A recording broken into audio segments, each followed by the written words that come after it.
మిడతల దండు ప్రస్తుతం మహారాష్ట్రలోని అమరావతి జిల్లాలోని ప్రాంతాల్లో కేంద్రీకృతమై ఉన్నాయని, అవి తెలంగాణ రాష్ట్ర సరిహద్దు జిల్లాలైన నిజామాబాద్, నిర్మల్, ఆదిలాబాద్ తదితర ప్రాంతాల్లో దాడి చేసే అవకాశం ఉన్నందుకు రైతులు భయపడిపోతున్నారు. మిడతల దండు పంటలపై దాడి చేస్తే పంటలకు తీవ్ర నష్టం తప్పదు.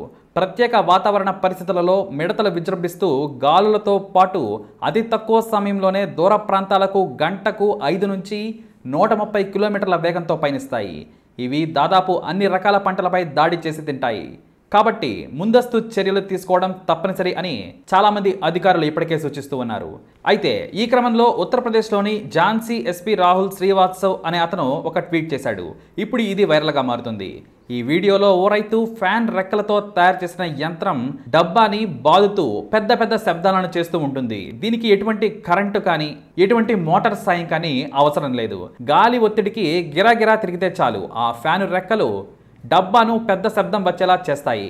ఈ వీడియో టిక్టాక్లో అలాగే సోషల్ మీడియాలో విపరీతంగా వైరల్ అవుతుంది. దీంతో ఎక్కువసేపు రైతు పొలాల్లోనే ఉండకుండా ఇలాంటివి చుట్టుపక్కల అమర్చుకుంటే చాలు, గంటల గంటలు డబ్బాలు పళ్ళేళ్లతో ఎటువంటి శబ్దాలు చేయనవసరం లేదు. ఇలాంటి శబ్దాలకే మిడతలు ఆ దరికి రావు, అటు నుంచి అటే ఎగిరిపోతాయి. మొన్నటి వరకు కూడా డబ్బాలు, మెటల్ ప్లేట్లు, డ్రమ్ములు, రేడియోలు లేదా లౌడ్ స్పీకర్ల వంటి ఎలక్ట్రానిక్ పరికరాలతో శబ్దాలు చేసి పంటలను రక్షించుకుంటూ ఉన్నారు.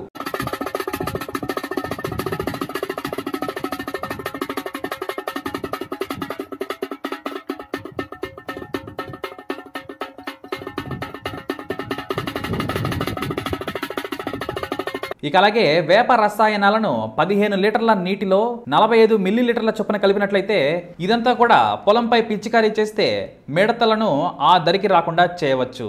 అంతేకాదు మిడతలను మట్టితోనే చంపేయవచ్చని ఓ ప్రముఖుడు కూడా సోషల్ మీడియాలో ఓ పోస్ట్ పెట్టాడు.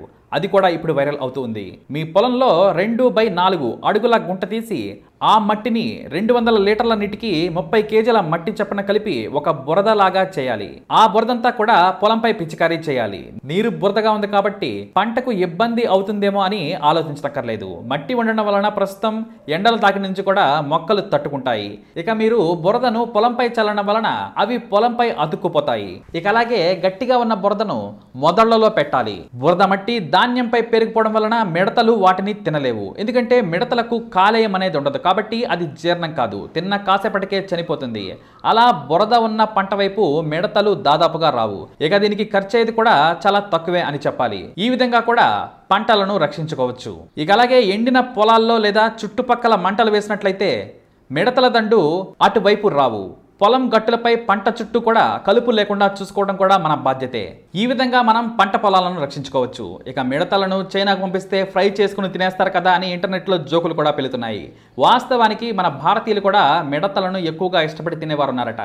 ఇది మనకు చిత్రంగానే ఉన్న 100% వాస్తవం. ప్లేటు మిడతల బిర్యానీ 200లకు కూడా అమ్మిన రోజులు ఉన్నాయట. ఈ నేపథ్యంలో ఓ ఇంగ్లీష్ పత్రికలో మిడతలతో భారతీయులకు ఉన్న అనుబంధాన్ని వివరించింది.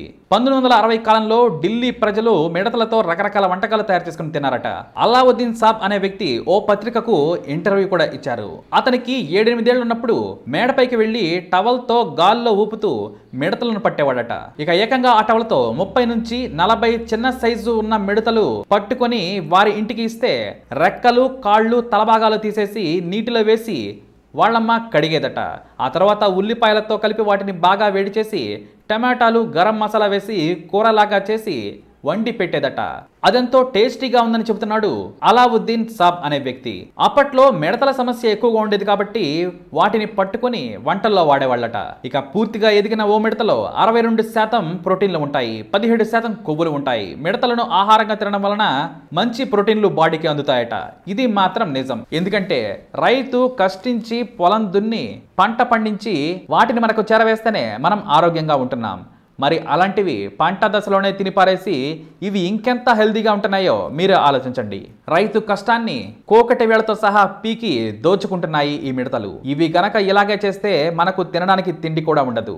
మన ఆరోగ్యం కూడా అవే తీసుకొని హాయిగా బ్రతికేస్తాయి, మనకి తిండి లేకుండా చేస్తాయి. కాబట్టి వీటిని వీలైనంత వరకు నాశనం చేసేలా చూడాలి. రైతన్నలకు ఇలాంటి వీడియోలు చూడడం చాలా కష్టమేమో, కాబట్టి మీరే తప్పకుండా ఈ వీడియోలను షేర్ చేసి వారికి చూపించండి. లేదా మీ దగ్గర రైతుంటే మీరే వారికి స్వయంగా చూపించడం మన ధర్మం. తప్పకుండా మీరు ఈ పని చేయండి.